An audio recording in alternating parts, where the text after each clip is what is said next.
আসসালামু আলাইকুম, welcome to সীমাস delicious cooking. প্রিয় ভিউয়ার্স, আজকের পর্বে আবারও সম্পূর্ণ নতুন আর মুখে লেগে থাকার মতো একটা রেসিপি নিয়ে চলে এসেছি আপনাদের সামনে। আমার আজকের রেসিপি চুকাই বা টক ফলের ভাজি। গত পর্বে আমি আপনাদের দেখিয়েছিলাম এই চুকাই ফলের পাতার একটা মজাদার ভর্তার রেসিপি। আজ দেখাবো এই ফলের মজাদার একটি ভাজি রেসিপি। এই ফলটাকে ছোটোবেলায় আমরা কাঁচা লবণ ও মরিচ দিয়ে কুলের মতো ভর্তা করে খেয়েছি, কিন্তু এটা ভাজি করে খেলেও যে কতটা মজার হয় তা আমি ভাজি করে খেয়ে দেখেই বুঝতে পেরেছি। এই যে দ্বিতীয়বার আমি এই ভাজিটা করলাম, খেতে ভীষণই মজার হয়েছিল, তাই ভাবলাম আপনাদের সাথেও শেয়ার করি। আজকের রেসিপি দেখে আপনারা যদি এভাবে বাসায় এই ভাজিটা করে খান তাহলে বুঝতে পারবেন আসলে কতটা মজার। এটাই হচ্ছে টক ফল বা চুকাই ফল। এখানে প্রায় 250 গ্রামের মতো টক ফল আছে। আর এই ভাজিটা করতে আমার লাগবে 1 কাপ পেঁয়াজ কুচি, 7 থেকে 8টির মতো কাঁচামরিচ, ছোট একটা আলু কুচি। এটা অপশনাল, চাইলে আপনারা আলুটা বাদ দিয়ে দিতে পারেন। লাগবে চিংড়ি মাছ, একটি দেশি রসুন কুচি।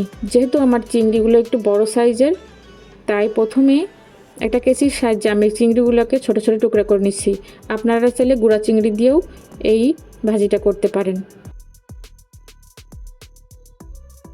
এবার টক ফলের বিচি থেকে এর স্কিনটা আমি আলাদা করে বেছে নিচ্ছি এভাবে, কারণ এর বিচিটা খাওয়া যায় না, শুধুমাত্র স্কিনটাই খাওয়া হয়।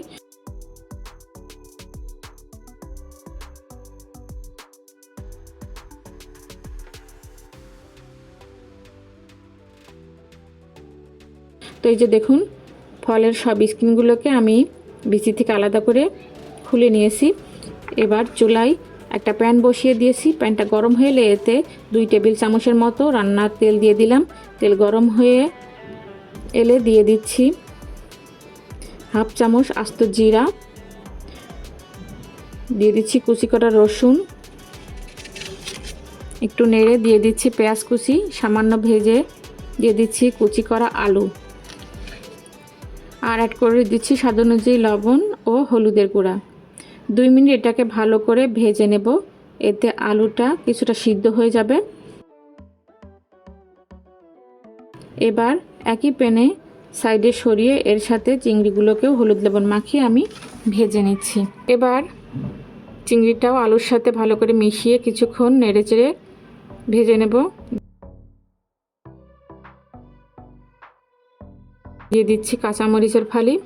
সব কিছু একটু ভাজা ভাজা হলে দিয়ে দেব বেছে রাখা চুকাই ফল বা টক ফলের স্কিনগুলো। এটা কিন্তু আলুর সাথে আগে দিয়ে ভাজা যাবে না, কারণ যে কোনো টক ফল আলুর সাথে রান্না করলে সেটা কিন্তু পরে দিতে হয়। আগে একসাথে অ্যাড করে দিলে আলুটা কিন্তু সিদ্ধ হতে চায় না। তাই যে কোনো টক রেসিপির ক্ষেত্রে আলুটা আগে সিদ্ধ করে নিতে হবে সামান্য, তারপরে টক জাতীয় সবজিটা দিতে হবে। তো সব কিছু দিয়ে আমি ভালো করে মিশিয়ে এটাকে মিনিট 3 ঢাকনা লাগিয়ে রাখবো। আর এর মধ্যেই মাঝখানে আমি 2বার নেড়ে চেড়ে দিয়েছি ঢাকনা উঠিয়ে।